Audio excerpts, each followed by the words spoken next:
What's up, everybody? I hope you're safe and healthy and happy and doing okay. You might be wondering where I am. Well, there's my unmade bed. I am in San Luis Obispo. I think it's San Luis Obispo. I have been in San Luis Obispo for a Running Warehouse affiliate summit since Wednesday afternoon. And when I'm filming this, today is Friday. And it has been an amazing experience. It's been jam-packed with lots of fun things that Running Warehouse set up for us.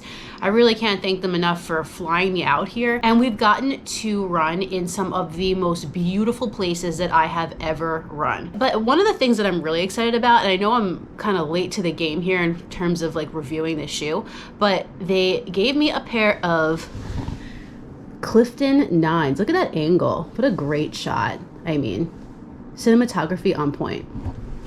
So they gave me a pair of Clifton 9s, and I'm actually flying out today, but before I do, we're gonna go for a little bit of a run. So I am gonna test these out. Let's do it.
Looks like we're back on Long Island. But since I'm finally back on Long Island and I sat through 2 plane rides and 1 2-hour delay, I've had a lot of time to process my thoughts on the Hoka Clifton 9. The Clifton 1, the OG Clifton, probably is still my favorite shoe of all time. It is what got me into running shoe reviews and wanting to learn more and more about running shoe technology. So yeah, I am kind of a big Clifton fan, but that doesn't mean that I've really loved every single Clifton that's come out. And I think the past couple of models have been solid, but they're getting a bit stagnant. Well, I think with the Clifton 9, they finally switched it up enough to make this shoe feel different and feel a little bit more improved, in my opinion. Ruby's growling at somebody passing the house. Before we get started today, obviously this shoe was given to me by Running Warehouse, and Running Warehouse and Hoka are not going to see this video before you. They can't tell me what to say, and all of my opinions are always my own. Alright, so as always, let's start with the upper of the Clifton 9. Hoka is using an updated engineered mesh here. They've gotten rid of some of the hot melts and overlays that the previous version had. The forefoot is breathable, and if you go to the midfoot, despite the fact they got rid of some of those overlays, you are still going to feel like you are stable on that platform. You have a plush gusseted tongue. Going to the back, the heel counter is nice and sturdy, and they've added a little bit more plushness around the ankle collar for some comfort. So yeah, like I said, this shoe is breathable. I would definitely argue that it is more breathable than the Clifton 8 was.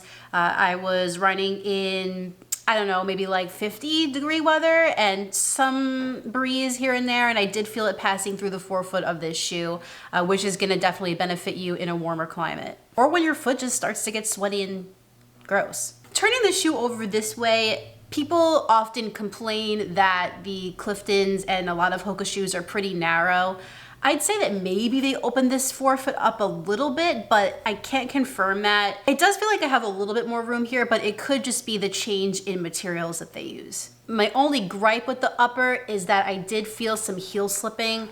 I didn't use the last loophole maybe if I did, it would fix that entirely. Sometimes it does. So something I'm gonna have to test out as I run in this shoe further. But overall, I just think the upper is better than it has been. And I didn't have any issues with hot spots, blisters, or irritation in the upper of the Clifton 9. So far, so good. And one more thing, I usually hate pink shoes, but oddly, I kind of like this color combo with the blue and the orange and the yellow.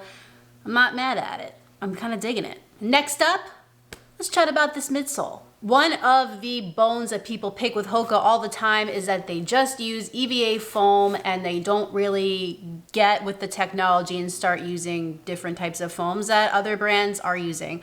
Well, here, we're still using compression molded EVA, but Hoka has updated this CM EVA to give you a more rejuvenated, better underfoot experience. And not only that, but they've also added 3 extra millimeters of foam to the Clifton 9. So the burning question is, how does it feel? Does it actually feel better? Does it actually feel rejuvenated? Or is it just kind of blah? The previous models were getting a little too squishy, a little too dead feeling. We lose a lot of that here. Make no mistake, this is still a protective shoe. It's still a comfortable cushioned shoe, but it gets a little bit firmer and a bit more energetic. There's a little more pop to this foam, a little more oomph than the traditional CM EVA that we've seen Hoka use in the past. And with that early stage meta rocker, if you don't know what that is, it's basically just a technology that curves the midsole a bit to help you roll forward in your stride, make your turnover easier. I think the rocker tech in this shoe really pairs nicely with this updated foam. I ran 5.5 miles in the shoe, relatively easy, but I felt that turnover going, and I really noticed the shoe responding to when my foot hit the midsole foam. What's nice about it also is that it's pretty light feeling, which means it'll be versatile. I could see somebody taking this on a long, easy run, but I could also see somebody doing some tempo workout in this shoe if they just want one shoe, don't need a carbon plate or any of that stuff, and just want a standard daily trainer. This would be a great option for that. You guys also ask me a lot if the shoe feels stable because I do overpronate. This is a neutral shoe, not a stability shoe, but what I will say is that Hoka is using like a flat-waisted geometry, and that utilizes the platform to kind of give you a more stable ride without adding all of the stuff that stability shoes have. And I think that it does a pretty nice job of keeping me on the platform properly. Do I still overpronate? Yes, a bit, but nothing serious. And I think it does a nice job of not being totally wobbly under your foot. I'm excited about this new midsole, and I'm even more kind of excited to see if it still feels the same after 50 miles. Will it change? Will it go back to that soft, sinking feeling sensation, or are we gonna have a midsole here that really stands the test of time and has that little pep in its step that it has after just 5.5 miles?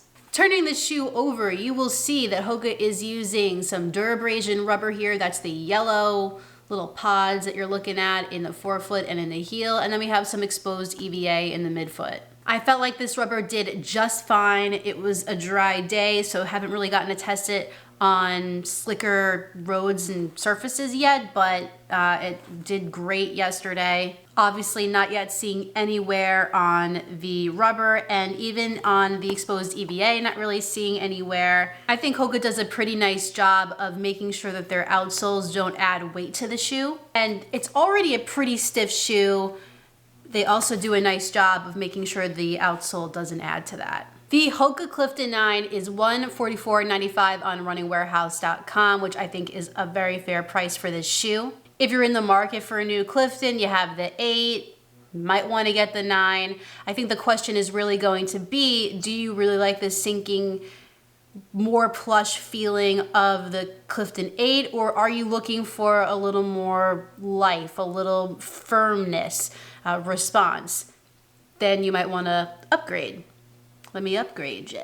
If you are interested in upgrading your Cliftons, or you just want to get the Clifton 9, I'll put a link in the description of this video so you can click that and pick up your own pair. Keep in mind, these are affiliate links with Running Warehouse. However, it doesn't mean much for you. It just helps out my channel so I can continue making these videos for you.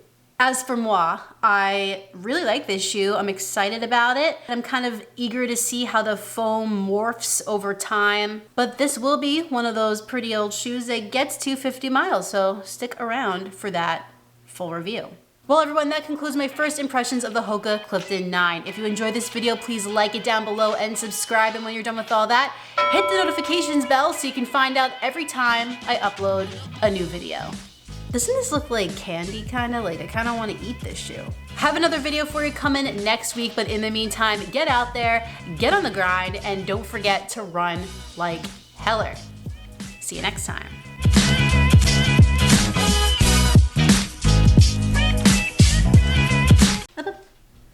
Look who's decided to join me. Scoop! She just farted on camera. Did you hear that? Yeah. It's okay. It's okay.